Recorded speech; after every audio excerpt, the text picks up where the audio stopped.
This is a Good time, Charlie? production.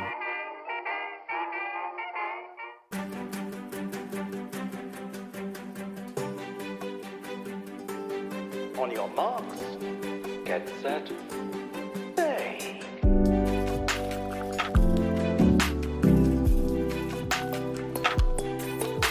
Hello there.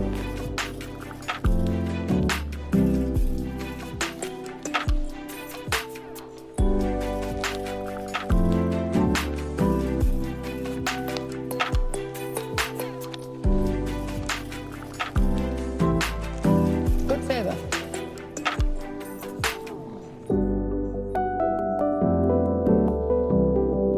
That I really like.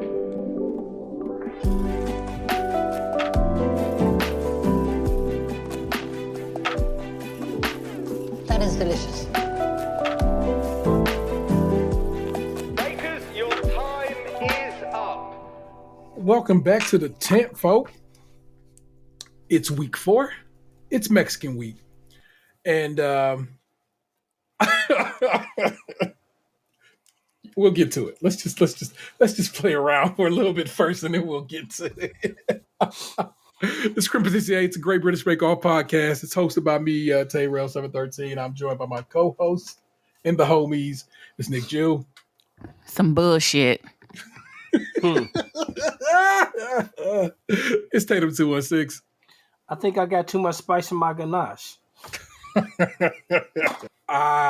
This was okay. So first of all, the sombreros and blankets bit immediately made me uncomfortable. Immediately, no. But then I wondered, was I putting my American sensibilities on another nation's entertainment? Does it matter though? I kind of I think it does because what's my man's name? Zwart Piet. You know what I'm saying? In the Netherlands, Black Pete that they have at Christmas time. But that's their culture, right? Like Yeah. I don't care what country you are on earth, it's not okay to make fun of somebody else's culture in this manner. Fair point.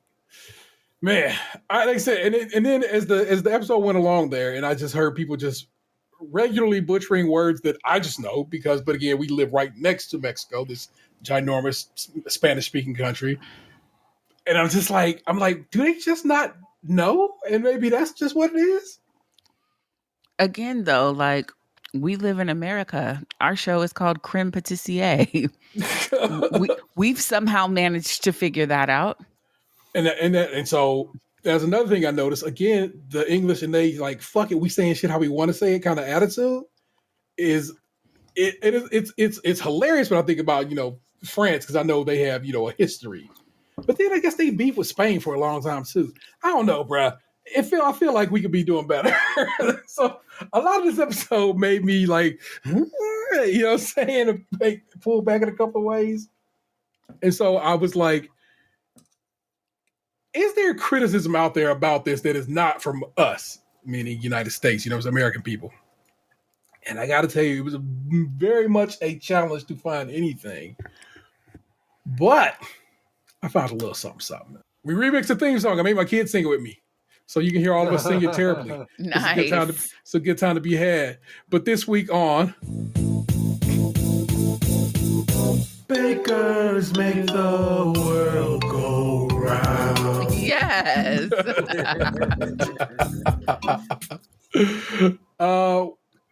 I dug up an article from an English source. That was my main point, was like, I got to make sure I get it from somebody over there. So I'm not just, pulling American sources on stuff like this, because every source in America was just like, motherfuckers is mad at the British Bake Off. And I'm like, yes, we are, but are they mad at the British Bake Off? And this is from the Telegraph, telegraph.co.uk, just in case you was wondering. And this is Great British Bake Off's maracas and ponchos insensitive, says Mexican viewers. Thank you.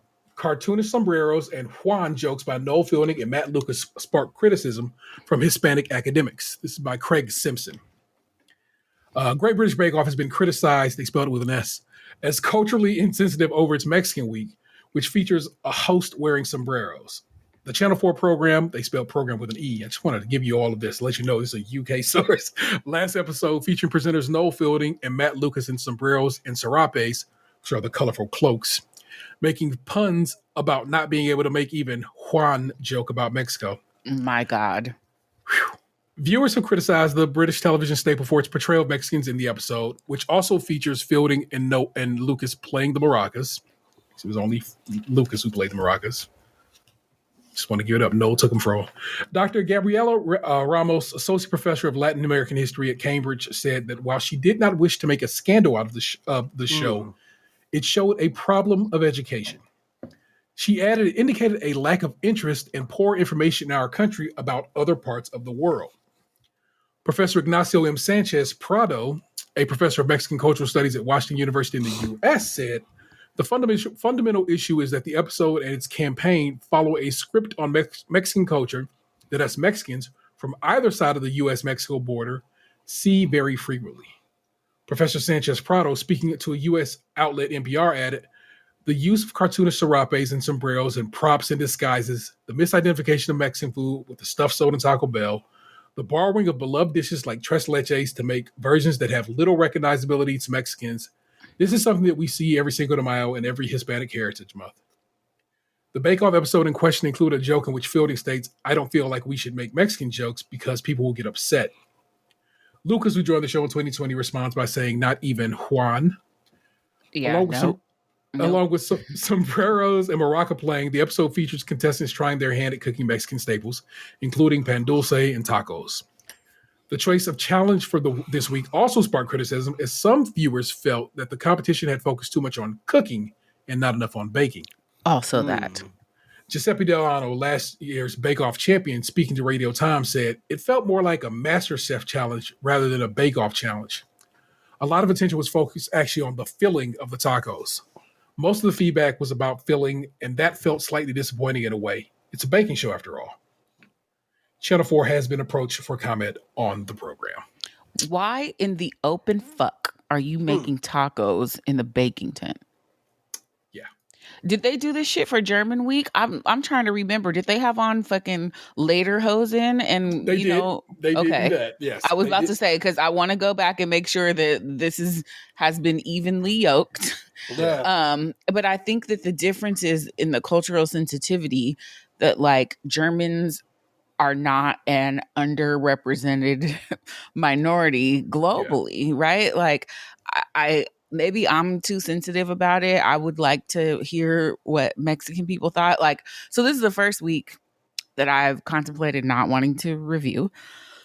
Because this is like my happy place, this show. I love coming on here with y'all. We talk a little shit or whatever, but for the most part, it's not like, and I'm like offended. I'm incensed. I think it's like way too late in modern times for people to be doing shit like this still. And like, why tacos? Why tacos? Like, it's a baking show. It's not a cooking competition. They didn't bake a single thing. And they've done other challenges where they had to cook, but it was like filling for a thing that was then put in the oven. Like not one time did the oven go on in that middle challenge.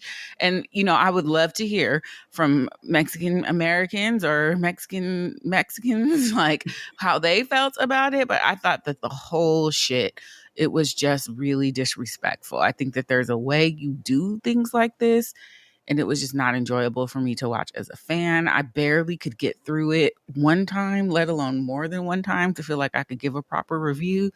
But this is like probably the most I'm going to say. I was not happy. It's okay. That is an okay point of perspective to have. Like I said, it took me off my game as soon as that show it started. I was like, this don't seem right. So I'm with you. Apparently, a lot of the people around the world are. But like I said, my whole point was I want to make sure it wasn't just me having my America centric thought process on this. So, but let's get to the tent. Our bakers this week.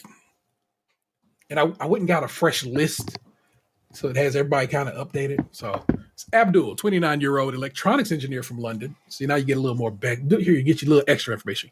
Carol, a 59-year-old supermarket cashier from Dorset. Dawn, 6-year-old IT manager from Bedfordshire. James, 25-year-old nuclear scientist from Cumbria. Janus, 34-year-old personal assistant from East Sussex. Kevin, 33-year-old music teacher from Lanarkshire. Wow. Maybe just throwing extra A's in there, man. Maxie, 29-year-old architectural assistant from London. Rebs, 23-year-old master's student from County Antrim. Sandro, 30-year-old nanny from London. And Shabira, 32-year-old cardiovascular research associate from London. There you go. I got your little extra. Got all 10 in the tent this week. Nobody had to stay home sick. So we got a full complement of chefs. And our signature this week, 12 Pan Dulce with 2.5 hours to make it. Pan Dulce is a huge body of possibilities. And the vast majority of that tent made conchas, which we talked about. We knew when we talked about the next week going to be Mexican week, we knew it was going to be tres leches and conchas off the rip. And it was just that. That's another part about this episode. This episode kind of just, it ends up being fun in a way, I know in one way, but then dull in another way because it's so expected. You know what I'm saying? I like coming to Bake Off because they be making shit I've never seen in my life. But I can go get conchas around the corner from my house and like seriously close to where I'm at right now. So I don't know. Janusz went with cacti conchas. A coconut milk flavor pan with lime flavored crackling. The crackling is that cookie dough that they roll thin on the top of the concha. If you've ever had a concha, it's kind of bread with a cookie sitting on top of it. It's kind of the truth. So I will tell you to get crackling. Crackling. Which, if you go look that up, that word don't show up nowhere over here. So I'm like, is that something y'all put out y'all hat? Because they don't seem to call it that. But whatever, I'll let you get a walk. He used plain flour, and Paul just looked him in his eye and was like, look, that's gonna make this more cakey than bready.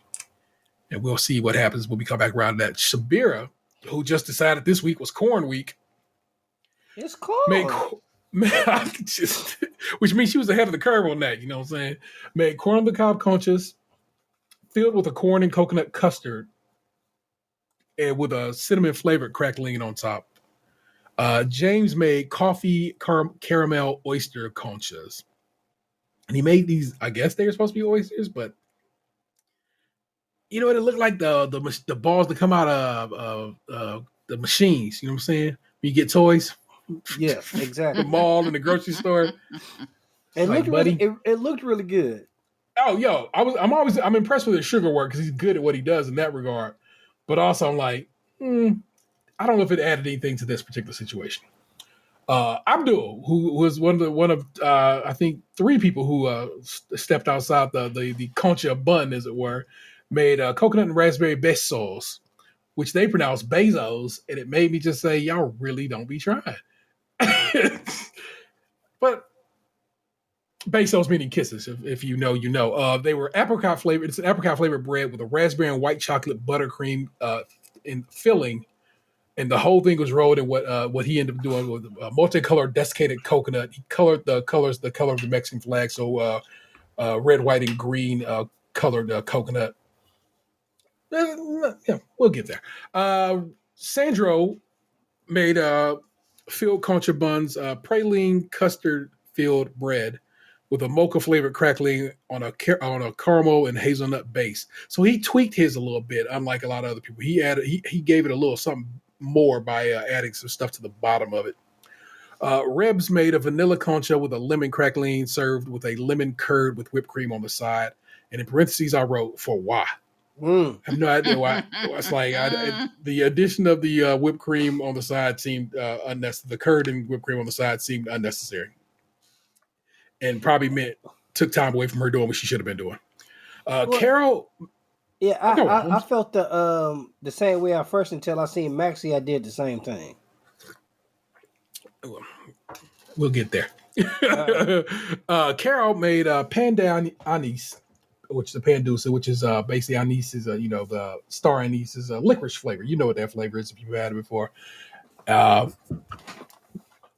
hers was flavored with orange and aniseed, and yay. Maxie made what she called Bella Naranja Conchas, which are orange and vanilla crackling on the top of an orange and cinnamon flavored bread, served with a cinnamon chantilly cream. Again, I didn't see no one touch them creams, Yeah. either Maxie's or Rebs. So I feel like it was just purposeless to have made it. Dawn made dark chocolate and chili kick conchas filled with chocolate and chili ganache with a crackling flavored with chopped up bird's eye chilies. And she filled them in a way that seemed interesting but did not work. But again. And last up was Kevin, who made this is me again, Nick, and him and his titles. But this one I was happy with. Sweetbreads are made of these. That was cute. He made borrachitas, which I think I meant, what is it? Little drunk guys, little drunk men is what it means. Yes. And he flavored. They are star anise and rum syrup soaked bread with a rum butter topping resting on a desiccated coconut base. I knew off the rip that James's crackling was way too thick. Just when they showed him rolling it out. Plus, of course, they like, if you don't, roll it thin enough, they basically, give you that little buzz. As for judging, that sneak dissing, it's always just kind of like, you notice this, but I'd already noticed it, so I just felt like British. I felt justified. I had noticed it. So as we judge these, Janus, they really look nice, which is something I think that he currently has on lock, but needed more lime.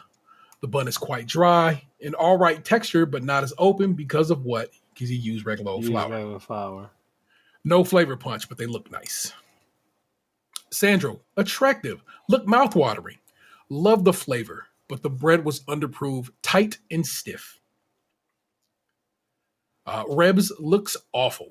Crackling, not good. Looks like they were sat on. But the colors look nice. The lemon is good. The crackling wasn't rolled out thin enough, weighed down the entire bake, so you end up with the little shorties. It was interesting, like, because Paul is the bread guy. He was just straight up like taking them and pinching the fuck out of them, like look at this, look at these crumbs. Carol, not even in shape, but a lovely flavor, clearly underproved and dense. Abdul looked impressive, quite nice, cake-like, delicate flavors, too dense, not quite right. And you don't see this very often. It was like, made that nigga eat his own shit. Taste that. This. You made me. You made me eat it. Now you eat some of that. Oh man. Where we at? Shabir's looks nice, clever, good feeling, a nice idea. Like pretty much top marks for Shabir. She really kind of killed it on them corn. They looked amazing. So if you don't watch the show, I would tell you just look up Shabir's conchas because she made them look like corn on the cob and they looked amazing. Maxie, very even, big, nice crackling, good bread, nice flavor, a real instinct for what goes with what. Just totally killed it on the brief. You know what I'm saying? So I give it up to Maxie. Dawn, overbaked. You can tell by they were super dark at the bottom. Okay size. It was a messy design, a loss of definition. The chili chocolate are perfect. Tastes good, good texture, doesn't look good. And that's because her filling kind of popped open. Like the bakes kind of, exploded in the oven and it's like it's leaking filling all over the place. And it's just like, I don't know. Her ideal was sound enough, but she couldn't get it dialed in. And it just kind of looked oof. Kevin looked great. Could use a bit more proving. Tastes good. One of the best tasted, in fact. 10 more minutes of proving and he would have had it. Which is like, that's good for him. He needed this week, in my opinion, because last week was just such a ugh. And again, so I'll give it up to Kevin for at least naming his shit right. This is the technical challenge that we were just talking about. Next up is where It was just no good. But before I leave that, anything y'all got to say about a signature that had y'all thinking? I don't know. Like, is it disrespectful or cultural appropriation to make like a strawberry out of this traditional bread or whatever? None of it looked like I would eat it. I don't know. Well, here, let's just get a good look at conchas. Let's just throw them on the old internet and see what comes up. Because the ones around my way, they look regular. It's just They just look like bread, like yeah, colored bread. I've yeah, never like seen them seashells like is what they're kind of the vibe is what they're supposed. Because yeah. concha actually means seashell. I've never seen one that looked like a strawberry, but I'm not a expert of the Pan Dulce. Every concha that comes up is just has the general shell look, but a whole lot of here's some that are Dallas Bakery dresses up its conchas. Dallas, Texas. Who owns this bakery before we go supporting this idea? That's what it end up being, because we'll be like, oh yeah, these people go and it's gonna be somebody who is not Mexican doing this, and it's gonna be like Annette Delira, Director of Operations at Pleasant Grove Bakery. Hollowing breads can be found at 3 Del Norte bakery locations in Dallas. Everything about it seemed Latin. But also, at least this place is doing a little bit of a zhuzh. So, yeah, I see more Halloween themed ones as I go delving into it. So maybe, depending on where you at in the world. Oh, here's some turtle ones. Those are adorable. Oh, and some heart shaped ones. All right, so we can see some stuff going down. So they pretty much are making them like the macarons of Mexico. Yes, kind of that vibe. Yeah. All right, so let's push ahead to technical. Like I said, this week's technical was trash, but we'll go over it anyway. Set by one Paul Hollywood, who just came back from Mexico. Just want to punch him in his mouth. Somebody auntie like he fell in love with, and he was like, "Oh, I know exactly what I'm gonna do now." Tacos. They needed to make 8 Mexican tacos as opposed to I don't know what. Corn tortilla, steak, refried beans, guacamole, and pico de gallo. You notice how I just said gallo, and none of the motherfuckers said it. It was all of them saying pico de gallo, except for Kevin, who said pico de gallo. He knew what it was up. Yeah, I got to give it up to him and his Persian homies. They had 2 hours to do this. None of them seemed to have any idea of how to make a taco. The actual preparation of everything is what I mean by that. And they all seem to just enjoy the notion of eating them. Everybody like, hey, what do you think about Mexican food? I love a nacho. I love a nacho night. I'm like, wow. I'm like, okay. And then, your girl Sabir was like, okay, you got to make a taco. She said taco. She goes, I think you just got to make a tortilla. And she's like, I don't know how to make a tortilla. And I just like, you're right, girl. You just do not. Dawn said this, and I wrote it down because I said it was a bar. Flipping things with gay abandon is a bar.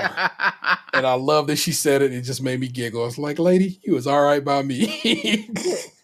Don has so much knowledge, like naturally, about almost everything. Like I remember, during Cake Week, knew how to make a red velvet cake like right off the dribble. So yeah.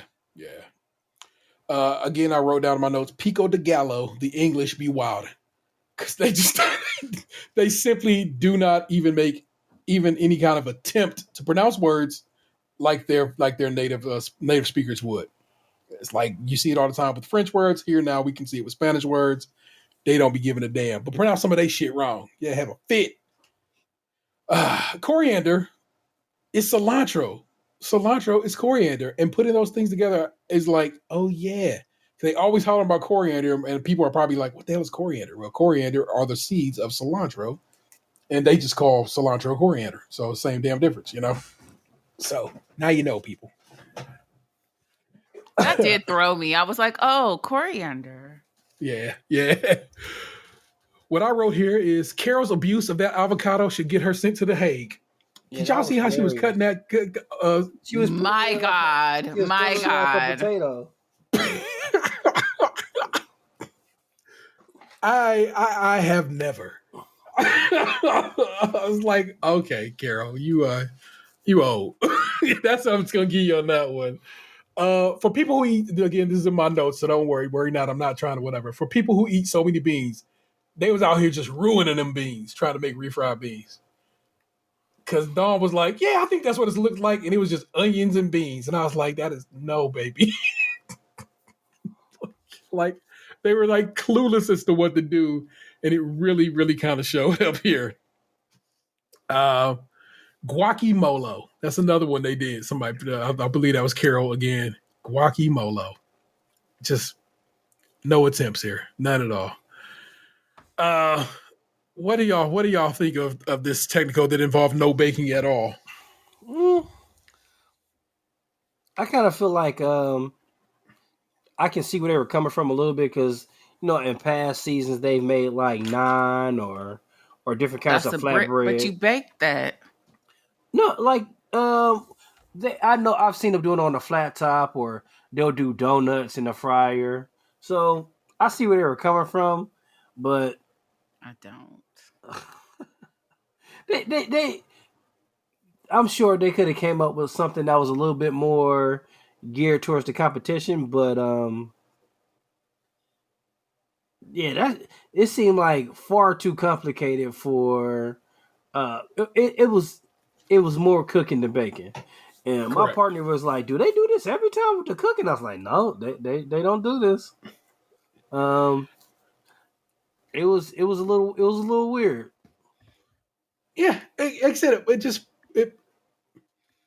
it made no sense to what they normally do. I don't need to know they know how to cook meat at all. I mean, I think like Prue said, she just wanted some lunch, and they was just like, you know what, we'll oblige you, Prue.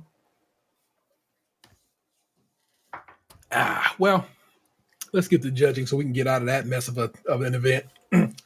Shabira, quite neat, nice amount of filling, pretty good. Sandro, overcooked, maybe short of water, as opposed to just being dry. He just probably should have added a little more water to his mix. His steak was spot on, slightly too much onion, that was Prue's take, and a bit too much chili again, that was Prue's take. But everything else is wonderful. Ribs, too full, small but thick, over-seasoned, dry.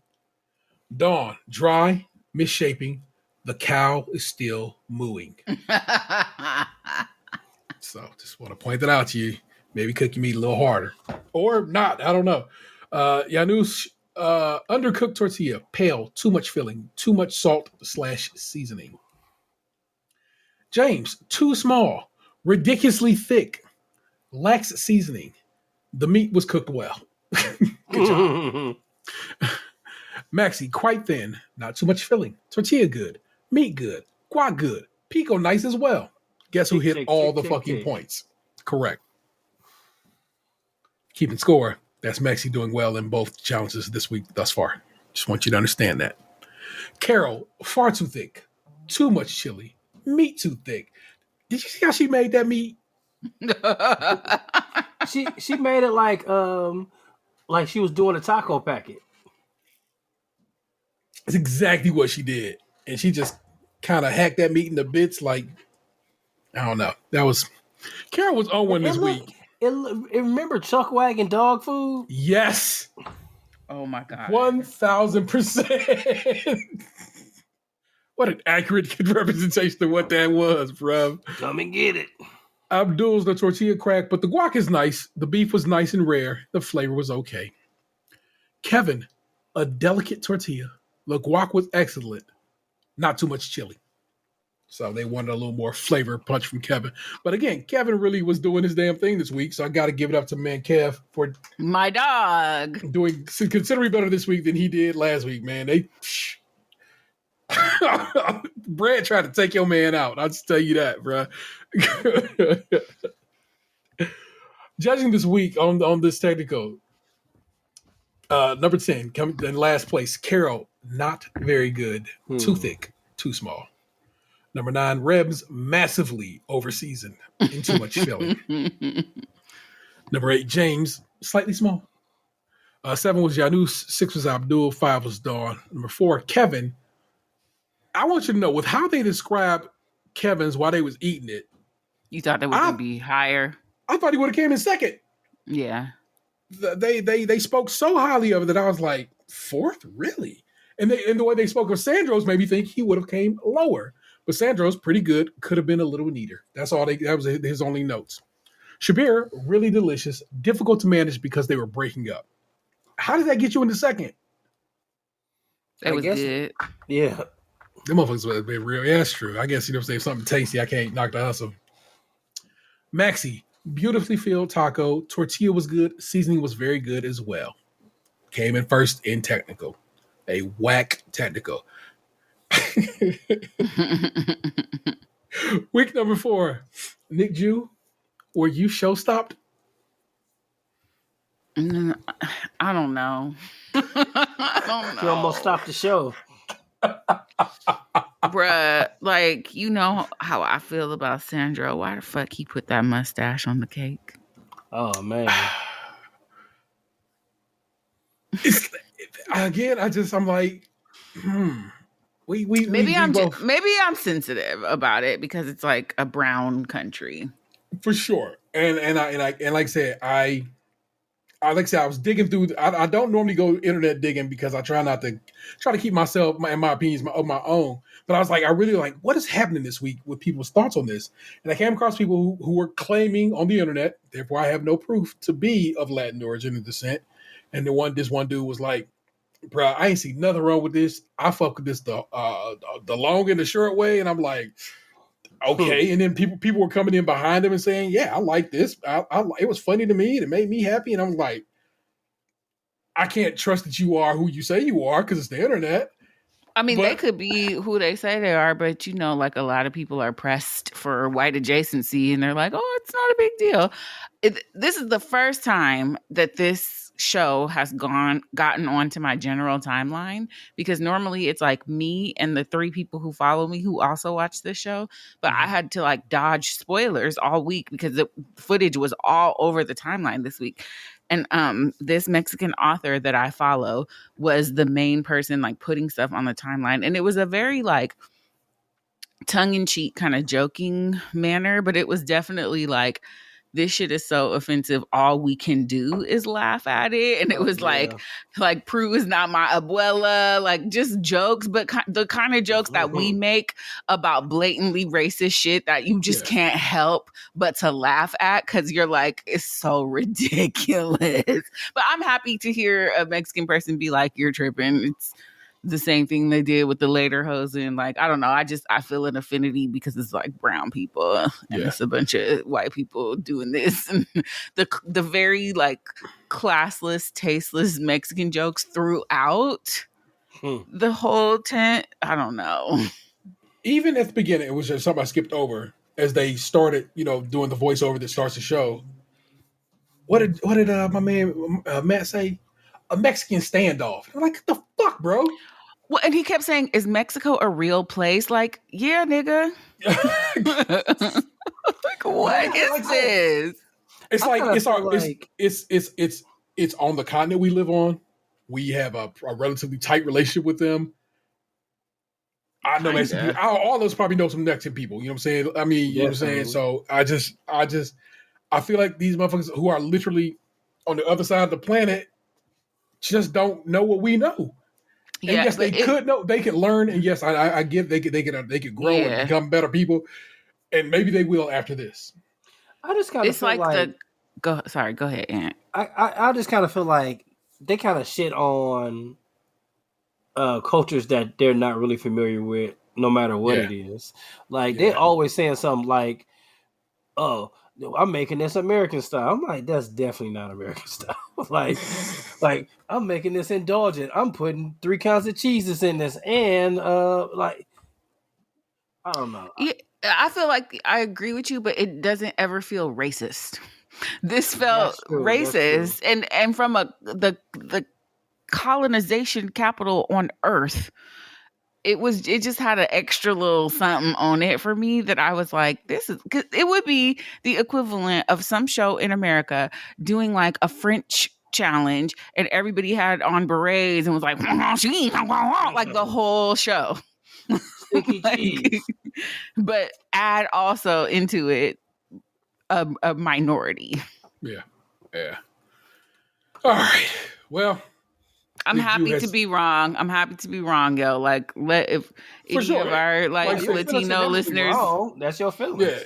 Yeah. If any of our Latinos listeners want to write in and be like, I think you're putting too much on it, then I will stand down. But I was offended by this shit. For sure. And it's not like I'm offended in your presence. I'm offended because I'm offended. Mm-hmm. Plus, it's just been a week for motherfuckers being racist. So it's just been, well, it's probably always a week for motherfuckers being racist, but this week in particular has been some things. So it's that thing where people are like, all of a sudden, everyone is so sensitive. And like, I work for a company that would have a huge Cinco de Mayo party and shit would be hella like culturally inappropriate. And finally, people who are Mexican are like, this is actually not okay. It's not that people are now sensitive, is that people have a voice and we have audience with people that we haven't normally had audience with. So the difference is now that there are Mexican people who are like, that sombrero shit y'all be doing, that shit not cute. And it's never been cute. Yeah. 4 episodes straight. And it's Latin Heritage Month. It is. But that's I don't know if shit right there. Is that a global thing? 15, it's international. Okay. At least it's in the Americas. Yeah. Oy. Well, 4 episodes straight. Nick Juice still has not been show stopped. Also, I stopped the show. Also because it was Tres Leches cake, and we all know we don't go up for that. God. You know what? This is the thing about the Tres Leches cake too. I was like, oh God, now I'm gonna have to like stomach watching liquid pour out of the cake. But everybody fucked it up, so nobody's was really wet. Well, no, Rebs was dripping out of was dripping. So was Kevin's. Oh, okay. I must have looked away, and I apologize. Like, I don't mean to be immature. That shit is culturally insensitive too. I think Tres Leches cake is probably delicious. I just don't like wet bread. You enjoy Tres Leches cake. I do not fuck with Tres Leches cake in any way, shape, or form, and I don't say that to disrespect your culture or whatever. At all. Don't go up for it, and that's just real. And my notes will say shit like that, okay? I don't fuck with peach cobbler for that very reason. Okay, we can't talk no more. I don't even know wet bread. At this point. It is wet bread. You have had the wrong peach cobbler. That's what everybody says, and every peach cobbler is wet bread. The concept is wet bread. They had gelatinous, gooey peaches. They had nothing I want. They had 4 hours to pull this tiered Tres Leche cake off. They didn't actually say tiered. They said what they wanted was at least 4 layers. And therefore everybody was like, well, fuck it, I'm going to do some tiered shit. First up, Sandro. And he named his, it's a fiesta Tres Leches cake. Chocolate ganache, cherry compote, which pretty much makes it a Black Forest cake, between layers of spiced chocolate sponge, soaked in Irish cream in one tier, like a Black Forest cake is what I wrote down. Chocolate, coffee, pecan, and dulce de leche, and cream cheese in another tier, wrapped in a white chocolate collar, painted Pollock style with a big old mustache on it. I don't know, bruh. Maxie named hers Cocoa Flower Fiesta. Because again, everybody knows a party, if nothing else. Filled with strawberries and cream, chocolate sponge with vanilla milk soak, layers of Italian meringue, buttercream, cinnamon vanilla cream. I guess I should have gave y'all a better explanation. Tres Leches cakes is 3 leches milk, 3 milks. Usually it's sweetened condensed milk, evaporated milk, and heavy cream. You make that into a syrup. Cream? Yeah, you make that. You whip that up into a mix. Blend all those two together. You make a syrup out of it, and then after you bake the cake, you poke holes in your cake. You pour that on there and let it soak into the cake. And basically, so what these people are doing is they're taking that ideal and they're making flavors of their milk, their 3 milks, flavoring their 3 milks to add flavor to their cakes. Yeah, okay. I said Max's already. Abdul went for a Day of the Dead kind of cake. His was he made a passion fruit and coconut flavored soak for his, with a filling of lime curd. The whole thing covered in Italian meringue buttercream. The sponge itself was a coconut lime sponge. He had a nice little coconut crumble around the base, and he had white chocolate sugar skulls to decorate the cake. Again, in my notes, it says right here, as soon as Carol said angel food cake, I said send her ass home. Angel food cake, if you've ever had it, is spongy in its texture, but not spongy in the way it would need to be for this situation. Is to soak up the tres leches syrup, and that proved prescient on my part. Angel food cake don't work like that. I think she just called it angel cake. I don't know if they called it angel food cake. Maybe we just called it angel food cake and they called it angel cake, whatever. Either way, it was wrong. And I said, send her ass home. That's mostly egg whites, right? Yeah, it's just it's super fluffy. And it's like, it works for strawberry shortcake. That's what that basically people use that for. Or a fruit like situation. Wet cake again. Nick Jew's enemy. It's different though with the angel food because you can make it. You can control the wetness. Again, it did not work for Carol. No, because it was not going to work for Carol. Shabira, again, having her own personal corn week, decided she's going to go for a sweet corn and cinnamon sweet corn sponge soaked in sweet corn flavored milk, which sounds absolutely disgusting in what is already a gross cake to me. And corn, actual corn. Yeah, corn. Not necessarily corn, just corn flavor. Because I know what you're thinking. Oh, well, I mean that could be nice corn or whatever. No, but then she threw corn up into the mix, and it's like, wow, baby, what is you doing? Corn filled with a cinnamon flavored cream cheese and cream corn. Corn. Covered the whole thing in Swiss meringue with these pretty little Florentines at the top, which actually I like the look of it.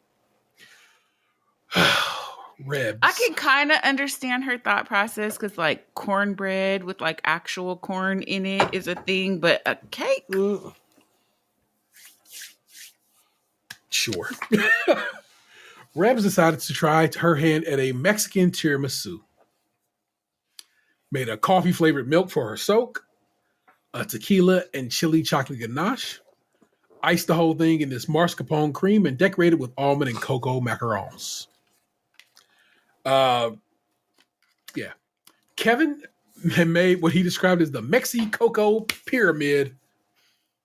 Also, another person used a coffee milk based soak for the sponge, which is filled with a hazelnut praline cream and coated in a chocolate chili ganache cream. He was trying to figure out the best mix of chili and chocolate because he wanted to punch the judges, but he didn't want to knock them the fuck out. Carol describes her as pastel de chocolate mexicano. It's a chocolate angel food sponge with a coffee liquor soak, lemon and orange buttercream like flowers surrounded by a chocolate collar, top of these chocolate flowers and these caramel spice. So I'm going to run you through those flavors again. Chocolate, coffee, lemon, orange. The English be wild. I want you to know that, man. Sometimes I'm just like, ma'am. Dawn called hers blooming. So that's all she named it. But because blooming just didn't seem like enough, I went ahead and wrote it all the way out. It's blooming tres leches. A dark chocolate. I looked up how to pronounce this. Foutine maybe. I might be wrong with that pronunciation. Forgive me. It's a French word, and I actually remember. I went and looked up the pronunciation earlier, and have forgot it since then. My apologies. With a foutine layer for a bit of texture in the wet mess that is tres leches. Again, that's my own wording, no one else's. Foutine or paille feuilleté is a crispy confection made from thin, sweetened crepes. The crepe batter is baked for a few minutes, and the crepes are allowed to cool. And as they cool, they become crisp. Sounds So- like phyllo dough, the same consistency, maybe. Mayhaps. It just kind of, if you will imagine some crispy crepe flakes. And everywhere I looked up, every video I tried to look up to see if anybody would pronounce it for me. It was just people doing the stuff and not pronouncing a damn thing. And then finally I found somebody who did pronounce it right. And I forgot what it was. I should have committed that to memory better than I was. Her cake used the vanilla flavored tres leches soap. The whole thing was covered in a beautiful creme mousseline, decorated with amaretto creme pat filled shoe buns. She made these little tiny shoe buns and put them on top. Janusz made a fruity horchata, guava, and coconut milk soak for his cake. Guava and passion fruit curd, mango and dragon fruit is in there somewhere too. They really didn't give my man a proper, full-on description. So there's a lot going on in Janusz's cake. James, chocolate chili and lime covered in a white chocolate collar, a lemon lime sponge. He used the vanilla soak with that. He made a dulce de leche lime curd with a creme diplomat filling coated in chili chocolate ganache with a Fraser tart on the top of that with chocolate crinkle cookies on top of that. Does that sound like a lot to you? Yes. Because it was. This technical, I don't know. It was interesting to watch. I enjoy seeing what Kevin managed with his pyramid, because again, it was a sound idea. I was like, okay, I see what you're up to right there. Dawn Lightweight bodied it. I was like, yo, that is gorgeous. And I might even try a bite where it offered up to me. And again, I do not like tres leches cake. It is entirely. Yeah, and you know what I said about Dawn last week? She's a hell of a decorator. For sure. Yeah, it just had such style, you know? Yeah, I wonder why she didn't get a handshake for that cake, because they don't handshake on Showstoppers. Oh, yeah, there man. we go. Yeah, I don't ever see him. He gave her the look. He was just like, I think he did one time for our girl Christelle, maybe, but it was like super out of the ordinary. Because he was like, "Come here, he come called here." her over. Yeah. Yes. So that was a wild one, but yeah, he thought about it. Yeah, I like how, I guess I want to say, animated Paul has been this season, because he'll take a step back, like, okay, now, you know, like he sees something, like, I'm like, okay, I like that in you, Paul, even though this was a whole really racist episode and kind of bothered me, my soul. But let's get you to judging. Shabir up first. Beautifully decorated. It truly was beautifully decorated. It was as usual.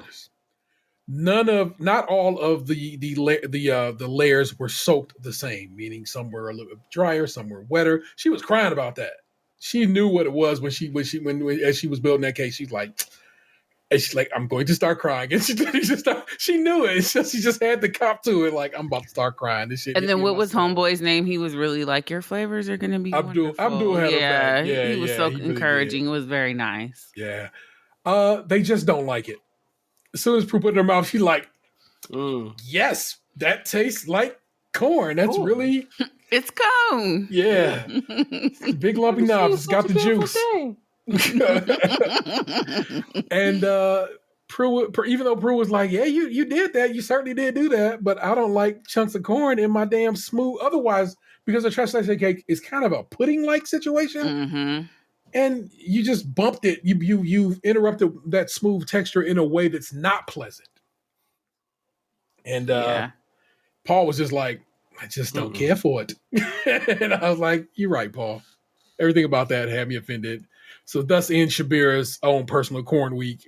May she let them demons go and not do it again. I just hope that this doesn't continue to be her downfall, that she continues to like put in flavors that are like sort of just like off center. Like, she probably needs to dial it back a little bit and just do strawberries or some shit next time. We'll see, man. It's like she's so otherwise, proficient that it's like it's weird that this is what pulled her off her hookup. You know what I'm saying? And she's done this before. I don't know if she's done it every episode, but she'll use an ingredient and just use it in all three challenges. Well, like I said, remember last week? Was Sample, yeah. Sample. She used Sample in both the signature and in the Showstopper. So it's just like she know what she like. She don't like wasting stuff. James, again, we just discussed it. Does that seem like too much? Yes, it was. He attempted too much, and none of it paid off. Delicious. The sponge was a bit tough. It was unevenly soaked, and the entire thing was just messy. Kevin, they liked the idea. The icing was a bit rough and ready. I love that turn of phrase when Prue says that. Rough and ready. The soak was running out of the bottom of it. Tricky design. Strong chili, and had big old flour lumps in his shit. He didn't mix his stuff right. So that's so bad. It was real bad. Yeah, woo. Flour lumps. Just sift your flour. I mean, there's a reason that we sift flour, and that's one of them for a nicest. Anyway, Carol, effective, strong colors, not soaked well. The chili was too strong for Paul, but Prue disagreed and was like, "I think you judging too much. I think you judging too harshly," which is not normal for Prue to come out like that, but she did. She like, "Watch yourself, man." Yeah, her cake was very, very nice looking. That chocolate collar around was really pretty. Yeah. Janusz, lovely, cartoon like, neat as a pin, quite dense. Could use an extra soak because it just didn't get through. But the guava and the passion fruit were its saving grace. So give it up to Janusz for coming through. Janusz had I don't know. It was an a bit off week for him, not utterly off, but just enough. Abdul, little wonky, meaning not the other, little wonky, a bit on the lean is what Prue Lee said. Sounds like me after a couple drinks. Attractive, unusual looking cake, very even layers. So that joke really kept carrying itself through my notes there. It did. It really did. The passion fruit and lime worked well. Overall, a decent job. Sandro, Prue loves the look. Again, wonky on the top, and that winds Paul up a bit. I like that turn of phrase. It winds me up a bit. The top layer looks like a Black Forest Gato, which it did. Everything about that was Black Forest-esque. I was like, why are you doing that? But hey, overdid the flavors in the top tier. But the bottom tier, absolutely delicious. Something of a little triumph. And it's like, he legitimately just made two different cakes, and one of them worked really, really well. So much so that he probably could have left the top tier off, because the other, it had the proper amount of layers. And I guarantee you, had he done that, had he just not bothered with the Black Forest one, I'm not saying he would have been Star Baker, but he would have been reviewed higher in this portion. It was extra work, and it ended up being unnecessary extra work that didn't work out for him. So I'm just saying. Rebs. I sat and watched. My child was sitting shotgun with me watching this as I was working on notes today, and he saw that, was like, yes, that's a little rustic. And then as soon as Prue Lee says it's a bit rustic, I was like, so I know you've been watching some Bake Off.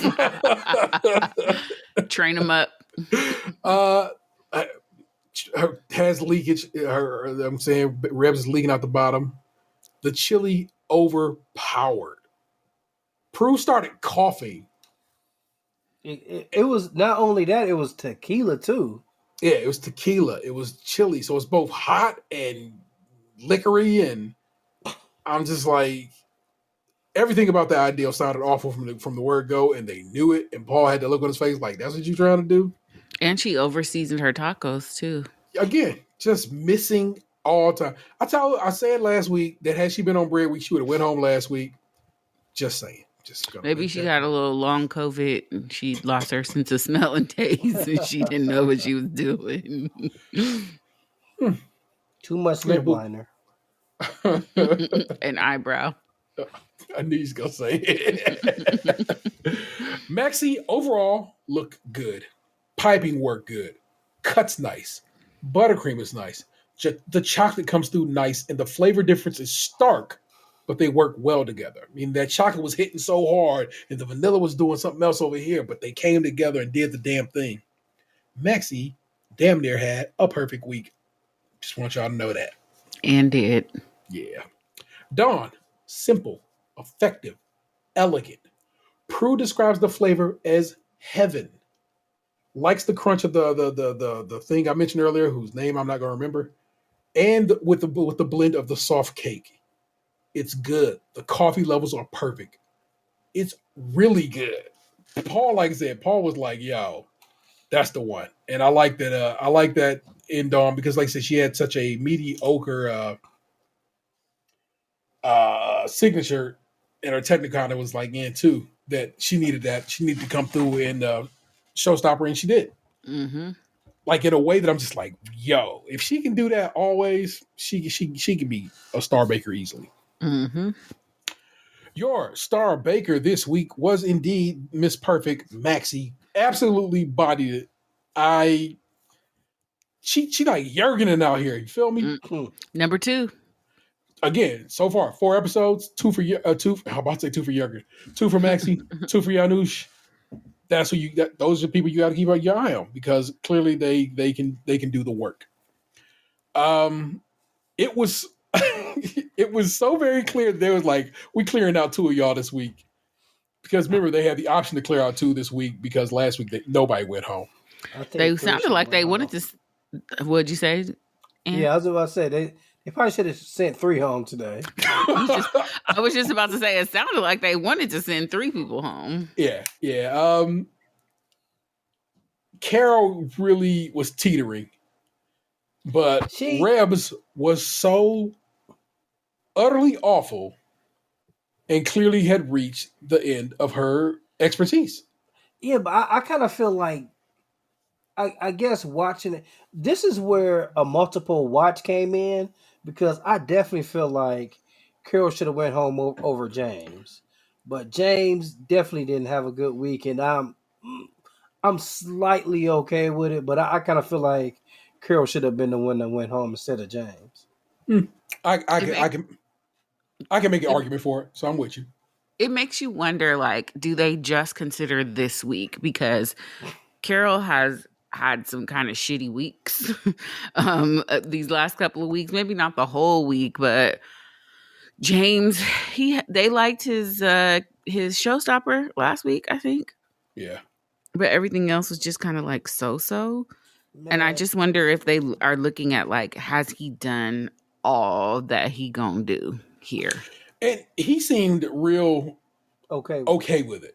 You know what I'm saying? It was like, oh yeah, that was. He goes, everything about that shit was awful. I'm like, yo, yeah, I'm okay with this, and I'm like, okay. Whereas Rebs was bawling, and I was like, oh my god. It's like I don't know if this is a. I mean, your emotions are your own, but I don't know if they require this. But she was a wreck. The way Carol peeled that avocado, she deserved to go home. Woo, jail. Yeah, she should be on trial at the Hague. This should be some things. This should be an international incident. How dare her? Collect $200. Go straight to jail. Real. I've never had guacamole before. No shit. Guacamole. If she called it guacamole, we would have been cool. Guacamole.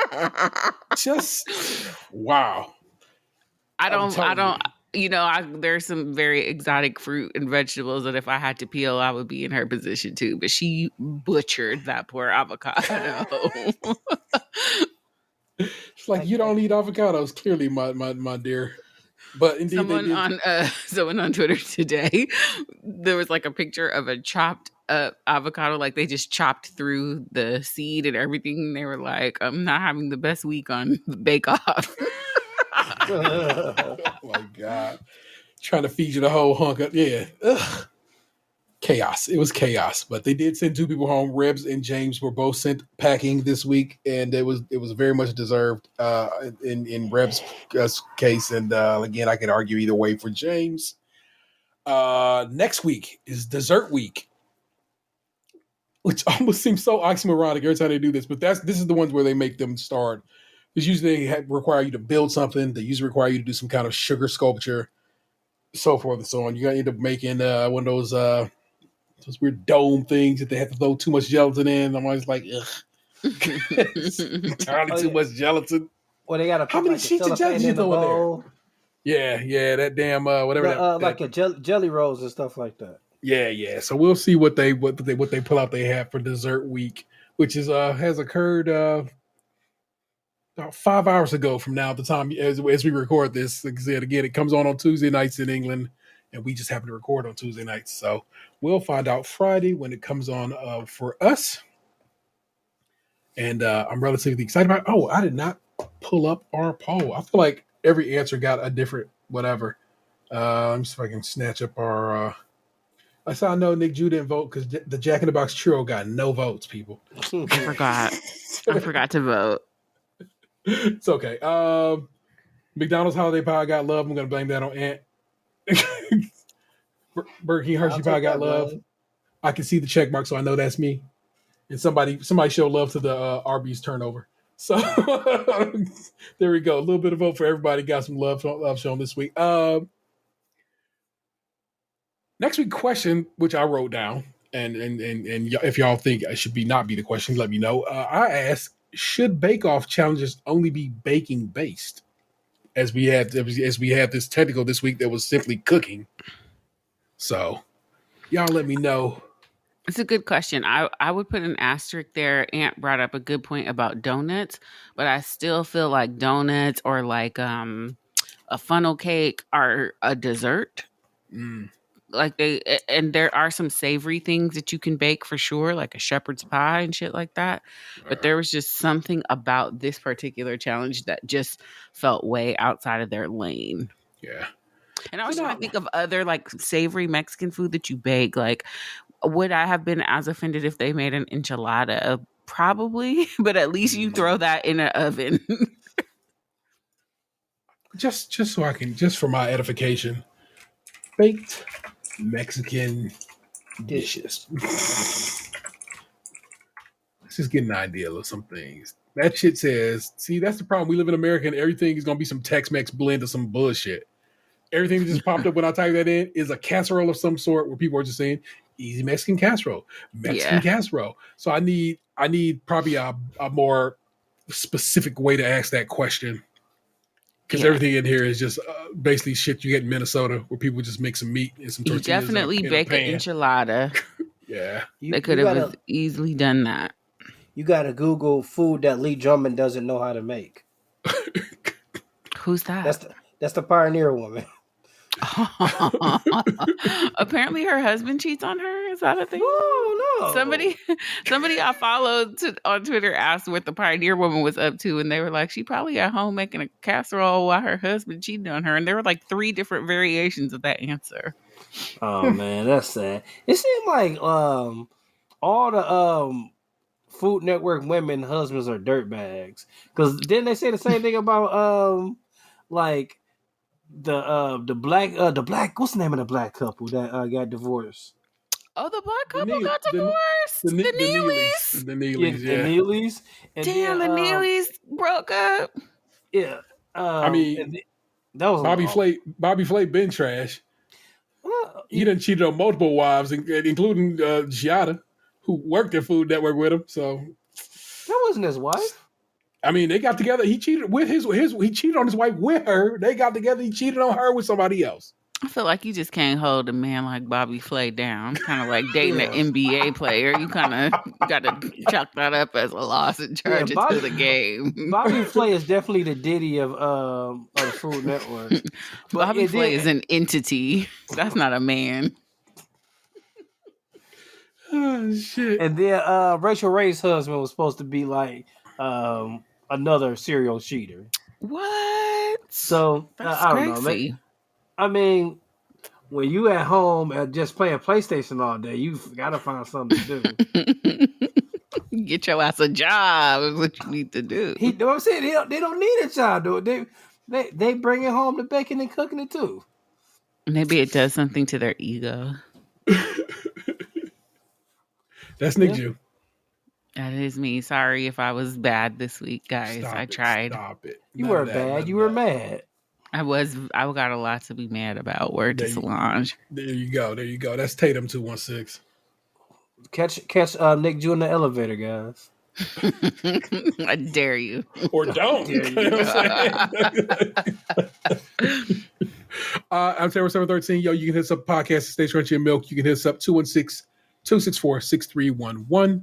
Yes, 216-264-6311. We'd certainly love to hear from you. Just reach out. Again, the best place to listen to this is, of course, Spotify. The more interactive place to listen to this is on Spotify. And we're doing okay. Be dope if you came over there. Apparently, most of our listeners are Apple users, which is some fun. Apple users and mostly women. Just saying. But a solid enough number of people from the UK listening, so I fuck with that too. You know what I'm saying? That's So dope. give it up, We lost them this week. Sorry, guys. bruh.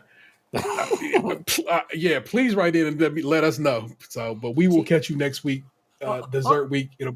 No, I was just about to say you got to tell us because Nick Jew has a show. What's the tea? And you guys talked about a wet hamburger today, which explains why you don't like Wet bread. Wet bread. No, the reason why I don't like wet bread is lunch. Well, no, that's why I don't like McDonald's hamburgers. But I don't like wet bread because I had to get rid of like a half a loaf of bread that had molded, and I was putting it down the disposal, and not all of it went down after I had cut the water on it, and I touched it. Oh no! I was like 13 years old. Since memory. And that shit went through my entire body. I wish I knew how to draw. I would definitely make that a cartoon. Yeah. And ever since then, so for 30 years, I have not fucked with wet bread. Well, until next week, keep your ovens preheated, people. We'll catch you then. Peace. What happened to you?